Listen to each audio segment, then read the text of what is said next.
Are there any obvious common signs of someone suffering a mental condition?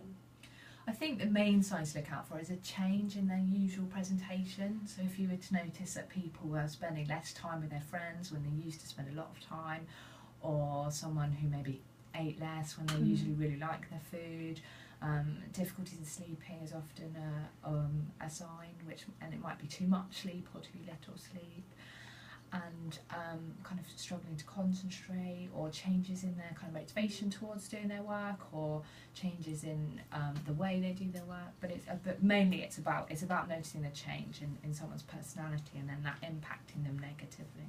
Okay, what causes mental health?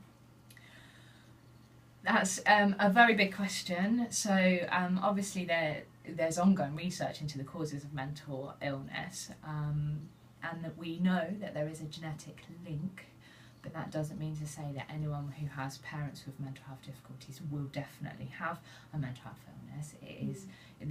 We call it a genetic predisposition, so that means there's an increased likelihood that they might do.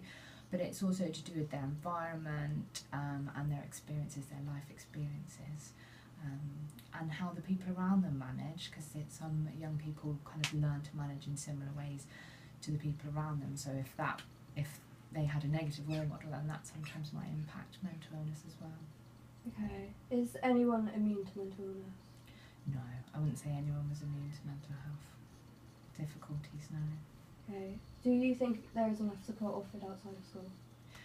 I think within Wiltshire's got some amazing programmes at the moment, like myself kind of spending 10 hours of my CAMHS time in schools, and there's other people kind of infiltrating the community, other CAMHS professionals infiltrating the community in order to make sure that access to CAMHS is improving.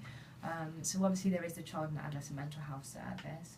I do think the thresholds for that are quite high, and that's a shame. I know there's lots of people in my team who'd like to be able to do more, but I do also think that it's improving. The mental health support out there is improving, and there's obviously other services like charities and counselling services and that sort of thing, and the online resources and kind of apps on your phone that are being developed are really fabulous support for young people to get self-help with, and that's good.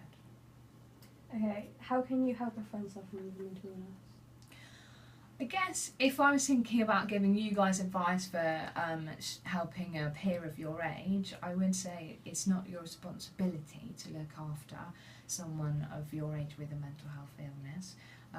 So I would say that you guys might want to encourage them to get the appropriate support that's out there, by maybe thinking about what support's in school, or again, like those online services that I've mentioned. So we've got a really good online counselling service called Kooth.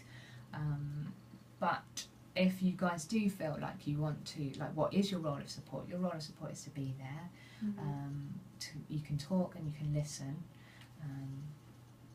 But sometimes you don't have to give advice, or you don't have to do anything. You can just be that listening ear, and kind of that good distraction maybe when they don't want to talk about their difficulties, to just distract them so they feel a bit better.